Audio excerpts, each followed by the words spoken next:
Welcome to the Joy-Powered Workspace podcast, where we talk about embracing joy in the workplace. I'm Susan White, owner of Susan Tinder White Consulting, an HR consulting practice. With me is my co-host and dear friend, JoDee Curtis, owner of Purple Inc., a large HR consulting firm. Our topic today is thriving beyond a global pandemic. How can our businesses and staff members move through the emotions many have experienced? Feeling unmotivated, grief due to the loss of loved ones, the emergence of new ongoing chronic conditions, loss or change of jobs, unexplained stress, re-entry anxiety, a shaken worldview, and more, all resulting in the last couple of years. How can we help ourselves and our employees choose to take the insights gained to be more grounded, resilient, and able to focus on what matters at work and in the world? In order to think through these issues, we've invited one of our very favorite guests, who's one of our three-peaters, meaning that she's been on 2 other episodes with us, Dr. Saundra Schrock. For those of you not familiar with Saundra and her work, let me reintroduce her. For over 30 years, Saundra Schrock held various executive positions within the financial services industry, retiring from JP Morgan Chase as Executive Vice President in charge of 3,000 branches. Today, she's the founder and CEO of Levelhead, an organization that offers a mindfulness-based program designed for the workplace, delivered via a digital engagement platform. Saundra holds an MBA from Arizona State University and a doctorate in industrial and organizational psychology. Saundra is an avid and diligent researcher and the author of Thriving in a Global Pandemic and Beyond. Welcome, Saundra. Some people may be tired of talking and thinking about the pandemic. Why do you think it's important to continue dialogue about it, especially as business and HR leaders? You know what? I agree. People are tired of talking about it and want to put it behind us. But actually, that's probably the opposite thing we need to do, because most of researchers, including myself, find that the psychological impact of the pandemic, our both collective and individual traumas, are going to be with us for some time in the future. We may not feel it immediately, but it's going to come out in many different ways. In that research, I think we've all heard a lot about mental health with regards to the pandemic, but what have you really seen regarding the pandemic's impact on our mental wellness? Well, first of all, as I work with organizations, we began to see, and frankly, it came from dialogue with the leaders of these organizations around, you could actually almost see it. They said, you know what, I just feel blah. I'm just not as energized. I know I should be excited about the future, but I'm not really that excited about it. You know, it's like, what's wrong with me? You can almost see it on their face. And so as I started collecting and thinking on these kind of things, and even in myself, we've all experienced these kind of things. It's the after effect. Some people, and actually a lot of the researchers are beginning to call it something called post-pandemic trauma. And it's landing people in a category along the mental health continuum called languishing. And I think that there's beginning to be a recognition around some of the thought leaders in organization that mental health is not the absence of mental illness or just mental disarray, so to speak. It actually runs on a continuum. And that if organizations begin to understand that employees are going to be running up and down that continuum, gives them the opportunity to think about how they can support them through this post-traumatic time. As a business leader or an HR professional, what are some of the things that you might see surfacing in the workplace that might cause you to pause or think, we've got some impacts here that we should be supporting the individual? You know what? I think the number one thing is recognition that the pandemic was an individual and collective kind of event. In that, for example, we all experienced it differently. And so you may know your employees as individuals. For example, when you see a little bit of a change in behavior, it might be something like somebody's a little more snippy than they used to be, or they're just not as energized in a meeting, or they're starting to miss deadlines. Instead of saying, gee, I wonder what's wrong with that employee, to be able to understand that this may be one of the outcomes of people working through what they've just experienced. While there's not a one size fits all, there are some things organizations can do. immediately, and I would strongly advise this. One is open a dialogue, right? And you can do it gently and easily. I've done this I work with a large county. One of the areas was the district attorney's office. And so we were trying to figure out what we could do to help them through a lot of the trauma that they individually had, plus all the people that they serve. And so we were having this dialogue around, and you could just see it in their face. It was a Zoom call, and I could see it in their faces that they were just like this. They were like their hand on their chin and like listening to me. Now I could take it personally and say, I must be a very boring person, which I might have been, however. But the fact of the matter was, they were just not excited about trying anything new or even having a conversation. So I just stopped the conversation there and I said, you know what, guys, I don't know about you. Are you starting to feel a little blah, kind of not excited about things? Can we just take a time out and talk about it? And it was funny because the leader of that department jumped in there and said, you know what, that's kind of how I feel. You know, I didn't feel like this yesterday, but I feel like this now and whatever. And it created this wonderful dialogue where people felt comfortable to say, you know, I thought it was me, but it's not. And so number one is be able to open the dialogue, right? And you can do that lots of different ways within an organization. You can do it individually. You can help leaders and supervisors have those conversations. You're not trying to diagnose anything. You just want to have people be able to express what the issue is. And to understand, number one, after that is that it was a collective trauma, but it was also an individual trauma. That single parent who had school-age children experienced it different than the single person living alone. And it doesn't mean that one was harder than the other. It just means that it's different. You can make the argument that they had equal amount of trauma. It was just different. And I think the third thing is once you open this dialogue, well, you all know that once you open the dialogue, you have to be prepared to do something about it. Can't open this up and say, oh, wasn't that fun? And it felt like a complaint session. Or, yeah, let's all get down in our little pity pods and just roll around in it. We have to figure out a way to do it. And I think that's where every solution is going to be slightly different. But they're all going to have the same goal, which is to help employees build individual resilience. So, Saundra, one of the things I find most fascinating about all of this is when you talked about the collectiveness of it, right? I think we can mostly all understand the individual pain, not that we appreciate it always, but maybe understand it. But, you know, we have clients who tell us some of their employees are really struggling with all of this. Maybe they even lost a loved one due to COVID-19, but yet other employees who feel like the whole thing's blown out of proportion, they don't believe it, they think it's been overhyped. How do we deal with that in a collective environment when there's such strong opposing views around it? You know what, it's unfortunate, but it sounds like a simplistic answer, but it's not. Simple doesn't mean easy, right? And the simple answer to this is to reinforce and help people hone their empathy and compassion skills, right? And people think it's a personality trait. And yeah, it is to some degree. We all start with higher levels of empathy and understanding and emotional intelligence, but all of those things are skills, right? So I think if organizations can focus on not the issue of post-pandemic, but focus on those kind of skills, then we're willing to listen to each other. We're willing to accept more, which starts with helping those managers and supervisors. They probably have some healing to do as well. And one of the most healing things you can do is to feel empathy and compassion for others. It heals yourself.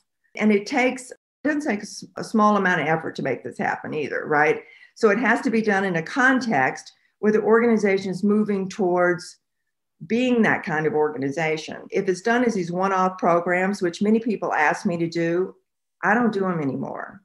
Say if they want to come in and do a quick fix, you want to do a little program, you want to roll out a digital program, fine. However, it's not going to really get you what you're looking for because it has to be taken in the whole context of the organization. Yeah, great advice. How would you approach an organization that truly wants to build empathy and compassion as competencies? Where do you start? Like, how would you go about it? That's a great question. And most people don't want to sit still for the planning process, right? They don't want to sit still and go through the thinking and reflecting part of it. And so I would start with number one of reflecting on what it is you want to try to accomplish. And I would begin as close to the top as you can get, right? You're never going to get the very top, but if you can get some of the senior thought leaders in an organization, the example I gave you in a county the other day that we're working with, they have over, I think it's over 30,000 employees or something like that. And we just got together. We knew we were not going to get the city manager, the county manager. We're not going to get that, but we got the department heads that were interested together and say, let's just talk about this. What are we trying to do here? What are you trying to do in your individual department? So first of all is to very practically get together thought leaders in your organization and just have an open dialogue about what's going on. Once that dialogue is set up, then you can start thinking about what might be the issues. And then I would go with a collaboration with employees, right? Collaboration, not task force. And we've all been through those things, but a collaboration where you involve employees to think about what is it that you really need, want, or see from the workplace. Because if you don't do this, what I'm also seeing is what I would call an employee awakening. There's almost like a little bit of revolt in some places, like, hey, I like that flexibility I had before.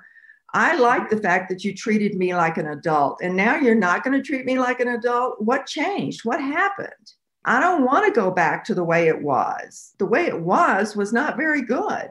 And so if you don't understand that's where your employees are coming from, you're going to end up with a very big problem on your hand. And I would also say that once you have that kind of employee collaboration, then you begin to assess where your biggest hot points are, right? Within an organization, what is the biggest, one thing you can do that will make the biggest impact? One thing, and it might be a small thing, might be a very, very small thing, but signal value that you can get from an organization. And that's where, unfortunately, a lot of people want to just insert a program. And you have to really resist that for this journey of understanding. I think that is such a good point, and thinking about people coming back to work, in that some people might think, oh, the pandemic's over, but the after effects of this will play on for a while as people come back to the office or don't come back to the office or are forced to come back to the office. And there's going to be a lot of feelings around that for a long time to come. How do we connect mindfulness to this in helping us survive all of this? Well, my own personal experience and decades of research indicates that the number one thing that an individual can develop to protect and improve their mental health is self-awareness through deep insight, right? So once you're able to slow the automatic processes down in your brain, that you can begin to recognize what's going on inside of you. Once you can recognize what's going on inside of you, then you can make a conscious decision about what you want to do about it. And that's where mindfulness comes into, right? Mindfulness is, I could probably have a more liberal definition than most people do, but I would say that mindfulness is an awareness of yourself and what's going on outside, so that you are truly in this moment living your life. And so within that kind of philosophy, there's some very basic things you can do to get there. And, I don't complicate it. Honestly don't think most people are ever going to do 30 minutes a day meditating. I just don't think it's going to happen, but that doesn't mean they should give up. And I'll just give you a little example, practical example personally. Late last year, I had a pretty severe case of COVID. I had been about as, insulated as possible. I was up in Flagstaff, Arizona. I didn't see anybody, didn't do anything, but I broke my tooth. So I had to go into the dentist. Guess what? It was ventilation obviously wasn't that good. And so I came down with a case of COVID. Oh, no. Now, thank goodness I didn't have to go to the hospital, but it was a pretty difficult time, for 2.5 weeks. And so I would say the thing that got me through that and gave me the strength to keep fighting were 2 practices that I used constantly. I kept being grateful. First, I could only come up with one thing every morning when I would kind of open my eyes. I would come up with one thing that I was grateful for. I could take that breath and my eyes were open. Something as simple as that. Some days I could barely do that. The other thing, which is, and actually is probably one of the most basic and most powerful practices anybody could do. No one wants to hear it because they go, oh, that is so simple, it can't possibly work. But what it becomes is a habit, right? It becomes a habit of living in gratitude. I'm so grateful for this morning. I'm so grateful to see the sun. I'm so grateful just to be here. The other thing, particularly around even during the pandemic and post-pandemic, is to have in your heart a feeling of kindness, love, and healing. So what I would do whenever I could say, I'd ask myself to, my body to heal. Please heal, and send healing thoughts all through my body. I'd visualize it. Then it would go to, I want to heal the people that are closest to me. I'd send love and healing thoughts to all of them, and then I'd send it out to the world. This was a practice that would take, I don't know, minute, 2 minutes. But whenever I felt like I was at a low point, I would just do that. And you know what happened? The healing came back. And so they're so simple, so easy to do. It just takes a willingness to accept these kind of things can actually work. I love it. I just feel better hearing that. I don't know. It makes me want to practice it, which I will. Saundra, is it possible to change our thinking and the way our brain works? With all the science that you've really put behind this, is it possible we can change our brain? Absolutely. The brain can be rewired. We all know that. We've known that for a long time as it relates to physical kinds of things we can do. Through practice, we can physically change the wiring so that we can actually learn to play a sport, play a musical instrument, and you can actually see in the brain when they do images of this, the reconnections that are done. What is probably in the last 10 or 15 years is that they've demonstrated that thoughts and feelings repeatedly done can change the actual physical connections in your brain. So repeatedly feeling gratitude, love, kindness for others can actually rewire your brain to a default of being that way automatically. And particularly as it relates to stress and anxiety, is that through repeated practice of recognizing the signs that your anxiety is starting to rise, stress is starting to arise in your body, of just saying, I think I'm starting to feel a little stressed.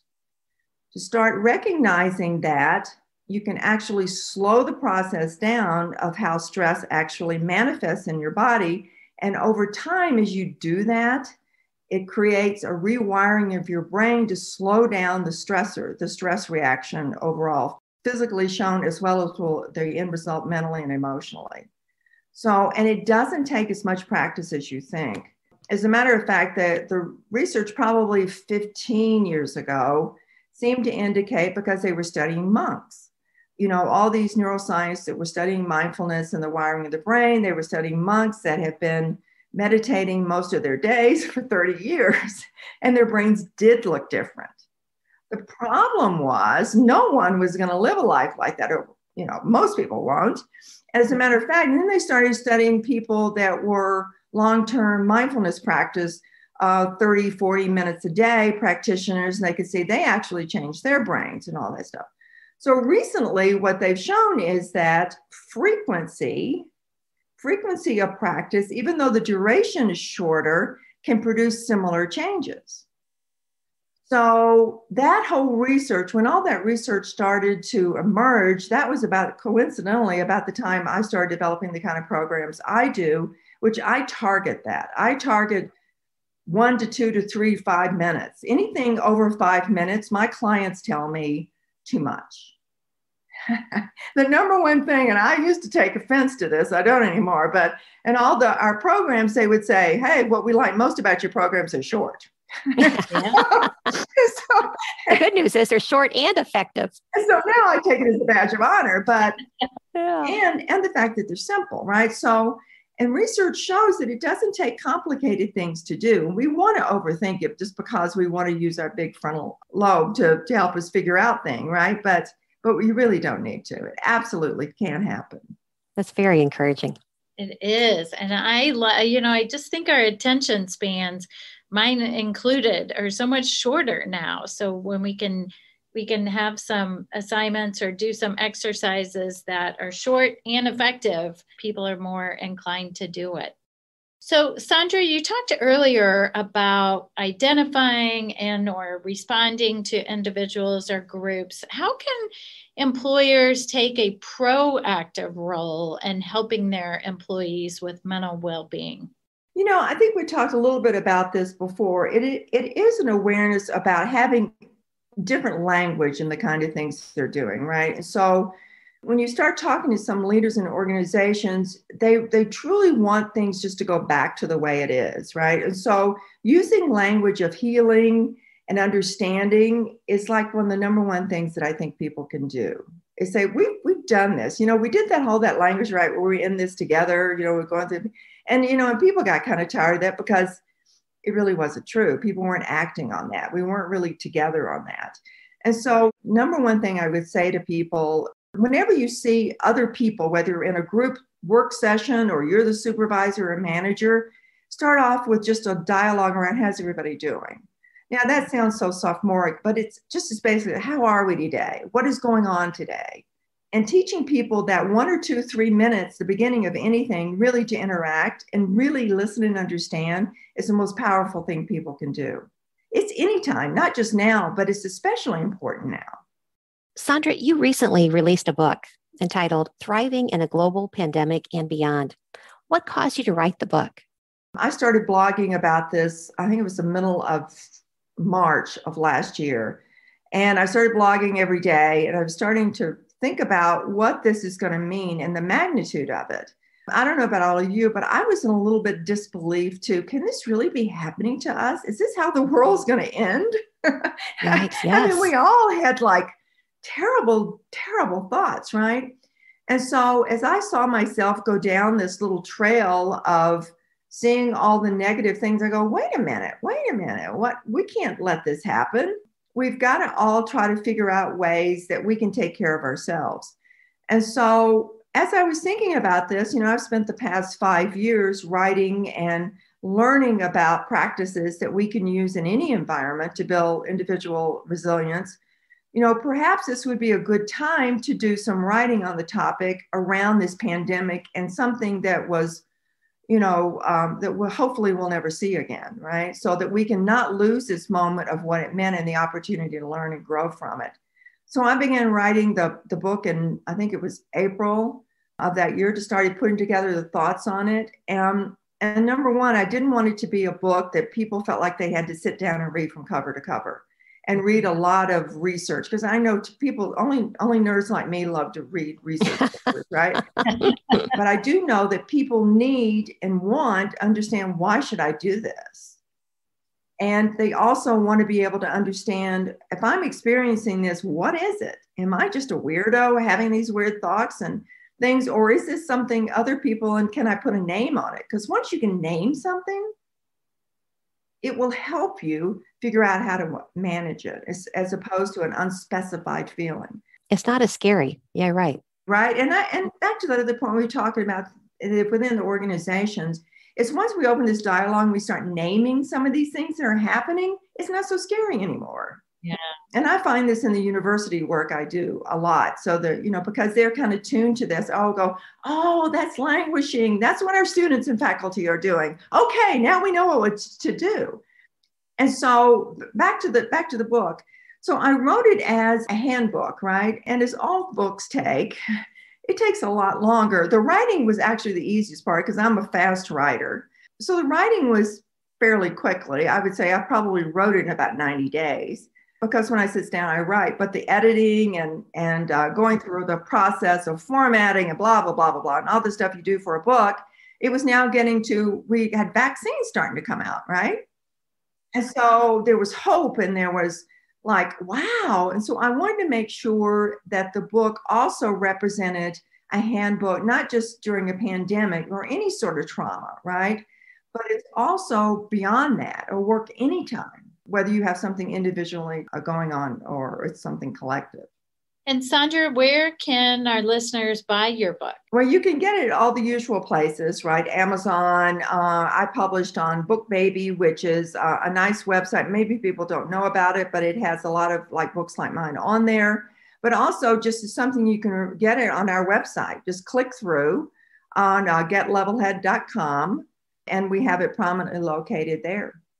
Ah, that's great. Well, JoDee and I have had a chance both to read your book, and both of us have talked about it since then, how much we enjoy the practicality of it. I really do think it's going to help individuals, and I think it's going to help workplaces to really be more joy-powered. So it's such a nice fit for what JoDee and I talk a lot about. Before we let you go, do you have one or two favorite on-the-go mindfulness practices that you would want to share with our listeners today? You know what? I have so many of them, but I would tell you, perhaps because it's summertime and it's hot everywhere, water. All right. So water is not only good for nourishing our bodies and keeping us hydrated and all those wonderful things we know, but it's also a powerful mindfulness exercise. So one of the things that I always do, I always have a bottle of water sitting right on my desk or in the car or wherever I am. And so every time I pick up that bottle of water, I take a sip and I actually imagine and I feel that water going down my throat, all the way through my body, through my stomach, going out and to nourish and replenish the rest of it. Then I began to visualize, the fires of whatever were emerging in my body, particularly if it's some stress, anxiety, or whatever it is. I feel that water putting those embers out. And it's so simple. I use it constantly to do that. It's breathing. Everybody says, oh, take a breath. Well, breathing is good. Mm-hmm. You recommend it? I like breathing. Yeah.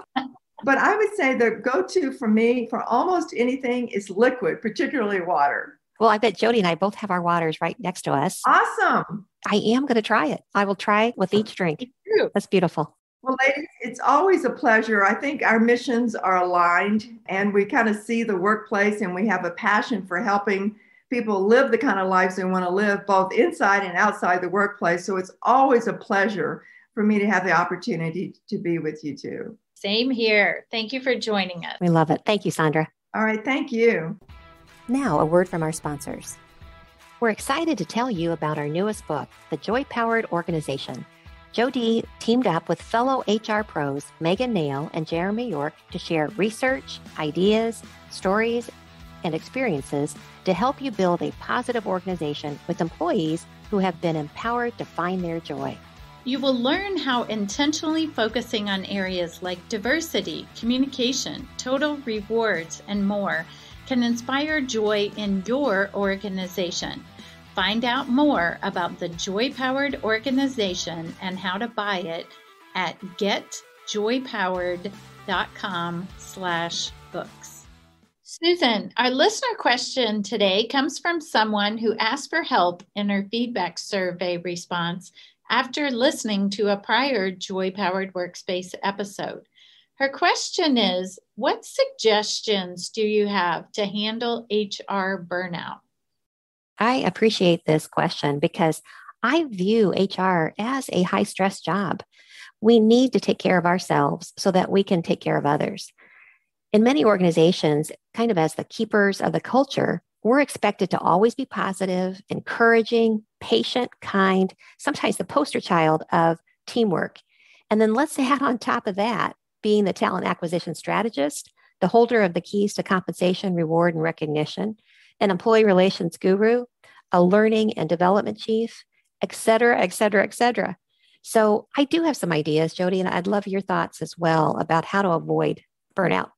I'm going to say number one, make sure you take all of your vacation and PTO time. I'll tell you, when I worked in corporate America, I mapped out every day of vacation for the upcoming year between Christmas and New Year. I loved doing it. It was kind of therapeutic. Here's where I'm going to be every single day of my vacation. And I come back to work and turn it in. They're like, oh my God, how do you know what you're going to be doing in August? I said, because I am looking forward to it. I love it. I'd also encourage you to exercise your right to disengage in the off hours. I know it's super hard to do, and believe me, I'm not always a good role model for this. But try to discipline yourself to use your out of office messages and let people know you aren't checking, or maybe that you're just checking once a day or once over the weekend. In the absence of articulating your boundaries, you don't have any. Oh, that is so true. I think another thing you can do if you're feeling burnout at work, stop and think why. Do a little root cause analysis. Is it that you have too much work? Are there people you could delegate to who might welcome the growth and the development? Or is it time to build a business case for your management that you need more people? Or are there things you're still doing that maybe have a diminishing return on investment? If it's that you feel you're no longer learning, maybe it's time to talk to your boss about growing or taking on more. Or maybe it's time to consider moving to a new organization with a more challenging role. Maybe you've hit the wall on what you can really learn where you are. And I guess the third thing, if you're feeling burnout, maybe it's because you're just not feeling appreciated. If that's the case, it's definitely time to talk to your boss. And if it's internal clients, maybe that aren't appreciating you, maybe it's time to think about how you interact with people. Are there things that you're doing for people that you can train them to do for themselves, or create processes where you can share the load with the client?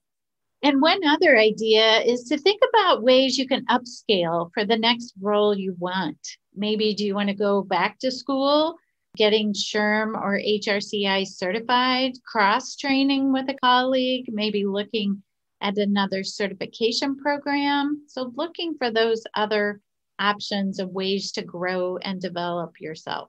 Yeah, we wish you well as you hopefully reinvigorate and get recharged. So JoDee, it's time for In the News. There was an article in USA Today on May 27th, 2021 by Sharice Jones about unconscious gender bias during job interviews. She cited a study that the interview platform BrightHire conducted where they reviewed more than 2,000 actual job interviews. Let's share what they found. First of all, when men interviewed women, they spoke 30% more words than when they interviewed men. Interesting. When interviewing women, male interviewers dominated 60% of the conversation. Number 3, overall, men interviewers spoke 20 words per minute faster than female interviewers, and yet their interviews lasted 9% longer. And number 4, men interviewers averaged 31 minutes when they interviewed males and only 26 minutes when they interviewed females. Man, it makes you wonder if the females are getting that equal voice and being heard.